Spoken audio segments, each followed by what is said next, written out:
5 years తర్వాత మీ చైల్డ్‌ని చూసి మీరు ప్రౌడ్‌గా ఫీల్ అవ్వాలంటే, మీరు ఇప్పటి నుంచే వాళ్ళకి డైరెక్షన్ ఇవ్వడం అనేది స్టార్ట్ చేయాలి. మార్క్స్ అండ్ బేసిక్ ఎడ్యుకేషన్ ఈ కాలంలో అస్సలు సరిపోవు. ఎందుకంటే ఈ కాలంలో ఇన్ఫర్మేషన్ అందరికీ దొరుకుతుంది.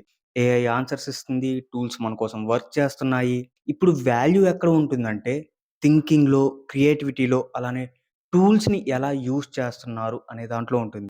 6థ్-10థ్ క్లాసెస్‌లో ఏంటంటే ఫౌండేషన్ అనేది బిల్డ్ అవుతుంది. ఈ టైం అనేది వేస్ట్ అయితే తర్వాత క్యాచ్ చేయడం చాలా కష్టం. మీరిప్పుడు డెసిషన్ తీసుకోకపోతే సిస్టమ్ డిఫాల్ట్‌గా లూప్‌లోకి తీసుకెళ్ళిపోతుంది. మన ఎడ్యుకేషన్ సిస్టమ్ గురించి మళ్ళీ ఇంట్రో ఇవ్వడం అవసరం లేదు అని నా ఫీలింగ్. ఏఐని కరెక్ట్ డైరెక్షన్‌లో నేర్పించే స్ట్రక్చర్డ్ కోర్స్‌ని స్టార్ట్ చేస్తున్నాము. మీ చైల్డ్ ఫ్యూచర్‌ని సీరియస్‌గా తీసుకుంటుంటే ఫ్రమ్ జీరో నుంచి కోర్స్‌ని నేర్పిస్తున్నాము. హామ్ట్ మెథడాలజీని యూజ్ చేసి ఏఐ యూసేజ్ గురించి నేర్పిస్తున్నాము. ఇంట్రెస్టెడ్ ఉంటే వాట్సాప్ నంబర్‌కి కోర్స్ డీటెయిల్స్ అని మెసేజ్ చేయండి. మళ్ళీ నెక్స్ట్ వీడియోలో మాట్లాడదాం. Until then this is Vishnu Chamarthi signing of.